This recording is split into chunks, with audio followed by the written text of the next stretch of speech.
Hi everyone, this is our channel, Meet the Real Story. Please like, share and subscribe.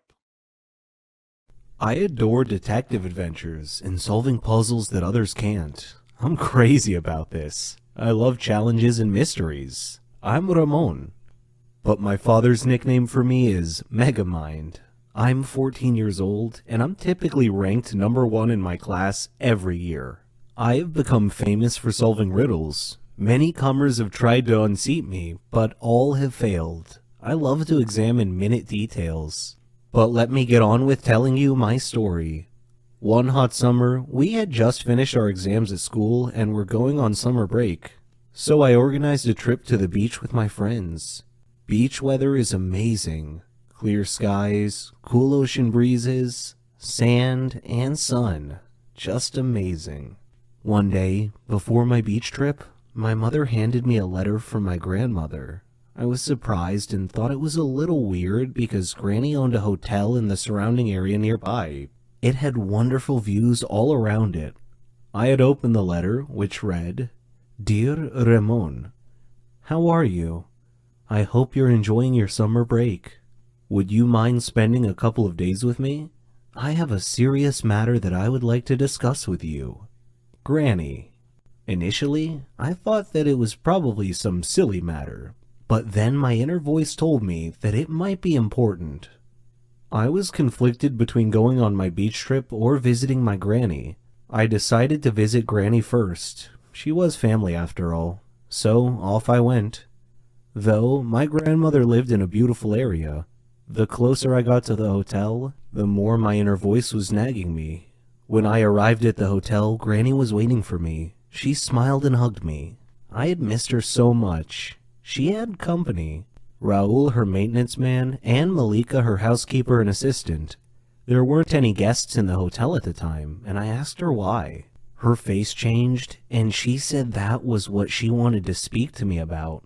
So we went to her room to talk. She then proceeded to tell me that the hotel was haunted. "Haunted?" I exclaimed. "What makes you think that?" Granny said, "The hotel has evil spirits that frighten the guests at night." I didn't want to believe it, but I knew Granny was a rational person. I suspected there was more to this than meets the eye, so I decided to investigate this intriguing mystery. On my first night at the hotel, I waited until midnight. Then I lit a candle and walked through the halls of the hotel. There were photos on the wall, and I could hear whispering and the rustle of the leaves outside. It was a little spooky and unsettling, and made my blood run cold. Suddenly, I heard laughing on both sides of the hotel, and a shadow passed quickly in front of my eyes. Unnerved, I quickly returned to my room, where soon afterwards I heard something scratching on my door. I kept thinking to myself, I am not afraid. I am not afraid. Then the door began opening slowly. I saw a hand on the doorknob. Then the owner of the hand came into view. It was a cloaked, headless man holding a candle. I fainted. The next day, I woke up to find Granny and Malika standing beside me. Granny told me that I had been sleeping a long time. I asked what had happened, and they told me they heard me scream and came to my aid. When they found me, I was unconscious on the floor. At that moment, there was a knock on the door. It was Raul bringing me a drink. That was when I noticed something strange about Raul's face. It was emotionless. Then I glanced at his hands as I accepted the drink from him. That night, I again walked around the hotel. I found some steps at the end of a corridor that led to the basement. Down in the basement, I opened a maintenance door and found a tape recorder and a pile of clothes on a table. Suddenly, the lights went out. I was groping around in the dark and trying to find my way back when I heard the laughing again. Still, I continued stumbling ahead through the dark. I stepped on an electrical line and tore it off the wall. I returned to my room. My door opened slowly. I was hiding behind the door. I grabbed the loose electrical detonator and touched it to the doorknob. It was live, and I heard a grunt from the owner of the hand on the other side of the door as he or she was shocked. And I heard him or her fall to the floor. It took me a while to find the electrical panel, but I managed to get the lights back on. When I did, I found Raul laying unconscious on the floor next to the doorknob that I had electrified. I called Granny and Malika down to the basement. Granny asked what had happened. I replied, "Granny, you really need to screen your employees better. Raul was your ghost." Granny looked shocked and asked me what made me think that. I explained that the hand on my drink today was the same hand I saw on the headless ghost that opened my hotel room door the night before. I also found tools, a tape recorder, and some ghost clothes down here in the basement. In addition, I found the earphones that had been placed around the hotel. Granny was shocked. Raul woke up about that time, and she grilled Raul. "Why are you scaring all my guests away, Raul?" He said, "This hotel used to belong to my family, but you bought it from my grandfather. Well, I wanted it back. Please forgive me." Malika said, "We have to call the police." But I said, "No, wait, I have an idea. Let's renovate and reopen the hotel with a new name. The Haunted Hotel. Our advertising slogan will be, spend a night in a haunted hotel." Raul can do his ghost thing with the whispers and the laughing. Why, he can even flicker the lights off and on at a random time once or twice a night just to give the hotel a spooky atmosphere. The idea proved to be a big hit. The haunted hotel attracted many tourists, and Granny's business prospered. I had a nice holiday and still managed to fit in my trip to the beach on my summer break. Most people I saw hated and cursed at me, and some treated me more kindly and gently than usual. It was very confusing, to be honest. I didn't know the reason for people's animosity towards me, but I thought perhaps it had something to do with my mother. Before telling my story, let me introduce myself. My name is Maria. I lived in a poor neighborhood fraught with drugs and death. People who lived there were mostly losers. Growing up, people have always looked at me with disdain, for no good reason. People ostracized me. I had no friends, no one to speak to. When I would return home, I'd ask my mother why people didn't like me. She wouldn't answer. She'd just cry and smile sadly. She would often tell me to ignore people's looks. But how can I ignore the looks of everyone around me? It was the biggest mystery in my life. I didn't know if my father was alive or not. The only thing I knew about my father was how he looked, from a picture on our wall. And if I asked about him, my mother would only tell me that he traveled, and he never came back, that she didn't know anything about him, almost as if he were dead. But I suspected that she wasn't telling me the whole truth, and I thought people in our neighborhood knew something I didn't. Perhaps that was the reason they hated me so much. Aside from this problem, I was a clever girl at school. I dreamed of having a good position in life to make my mother proud of me. One day, as I was returning home from school, I felt that someone was following me. I turned around once, but saw no one. The second time I turned around, I saw a man. He was wearing a mask. I was afraid, and I ran home to my mother. She was worried, and she just hugged me. It happened a lot after that. It seemed like everywhere I went, that man just happened to be there. I spent a lot of time thinking about it, who that man could be. Eventually, I graduated and got a job with a well-known company. We left our poor neighborhood and rented a flat in a good area. I had almost forgotten about the mystery man who used to follow me often. Then, one day, a poor man came into my office. He handed me an envelope. Smiling, he told me to say hello to Isabella, then disappeared, leaving me with even more questions. Who was he? And how did he know my mother? I returned home, told her about this man, and showed her the envelope. She looked worried and asked me to quickly open it for her. When I did, I found something unexpected. One old photo of him, and a recent one. I didn't know it then, but that man was my father, and all I did was walk away. I curiously began reading the letter. It said, "Dear Maria, I am sorry for everything. Sorry for the suffering I caused you and your mother. Sorry for not being there with you as you grew up. I hope that you can both forgive me. Please tell Isabella that I never forgot about her, or you. I love you two so much." I looked at my mother. She was holding the photographs and crying quietly. So the mystery man who had often followed me home had actually been my father, watching me from afar.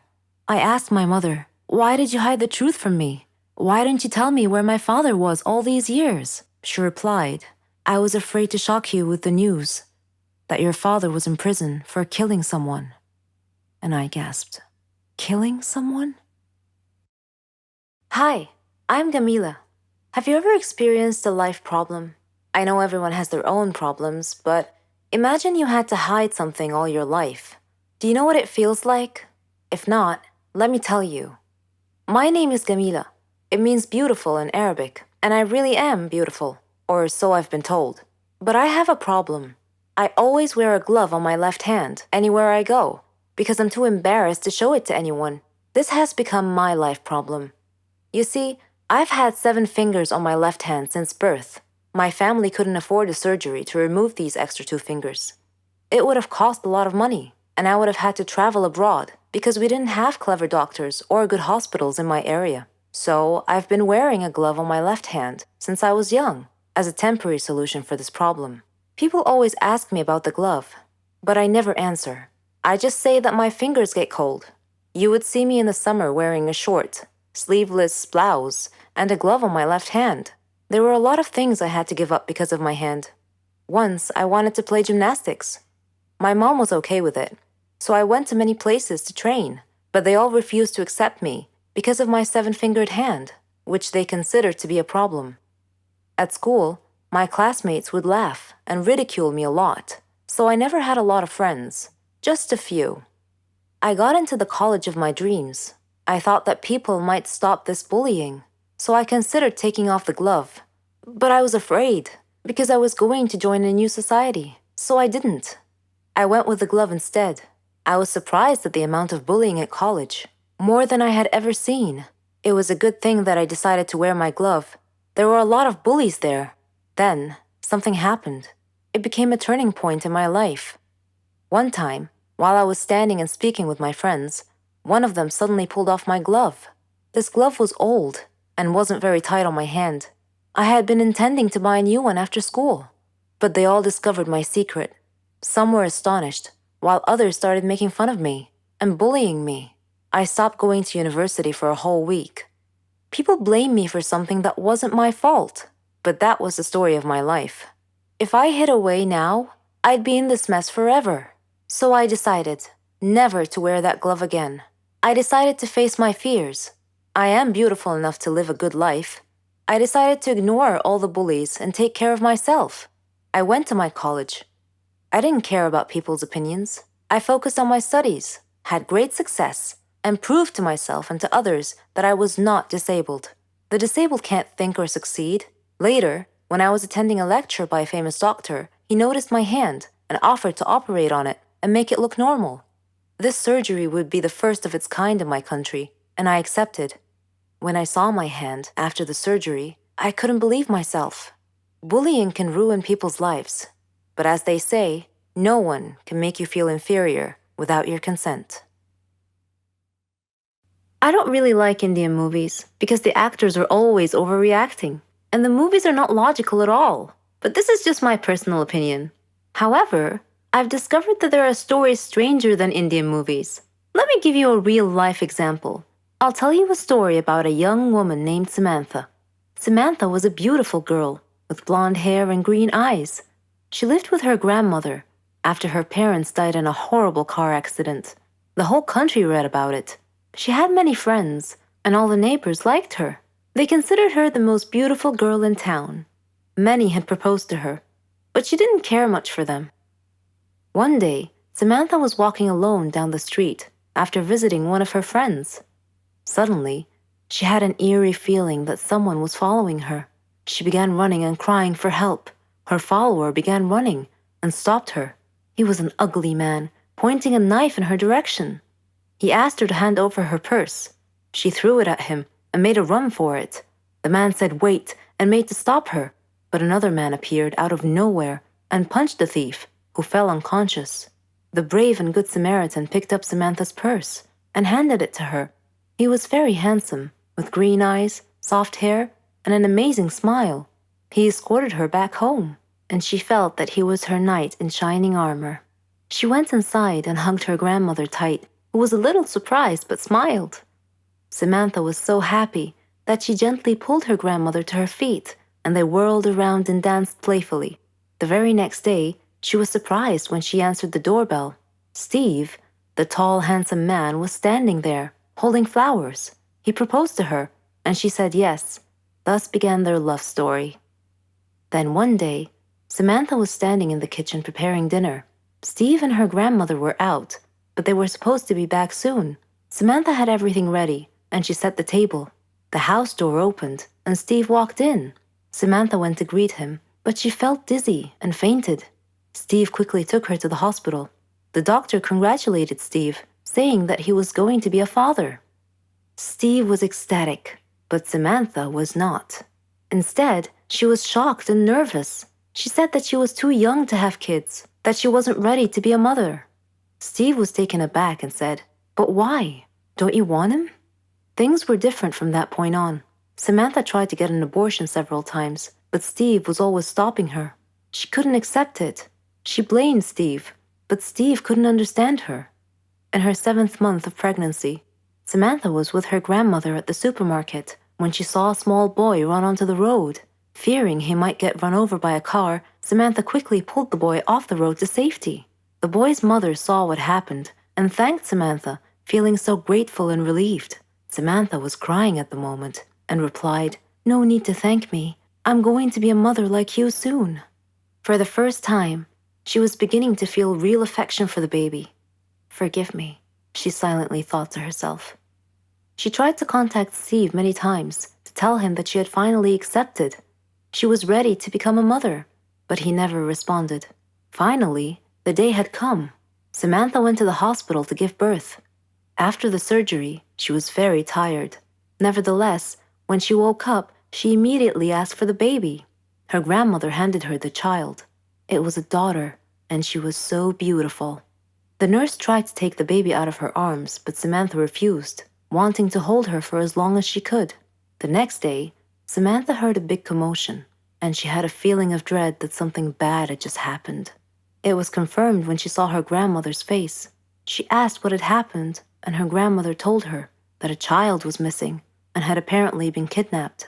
Samantha's pale face slowly pleaded, "Please don't tell me that it was my daughter." When her grandmother nodded, Samantha broke down and began crying and wailing in pain. The nurses tried to calm her down, and when she did, her grandmother came over to her and handed her a note. It had been found in her missing daughter's hospital crib. It was in Steve's handwriting. It simply said, "If you don't want her, I do." Then Samantha fainted. For many years, she tried finding her baby, but couldn't. Steve and her daughter had vanished into thin air. She felt as if time had stopped for her, but Steve didn't feel that way. He raised their daughter into a beautiful young woman. He named her Margot.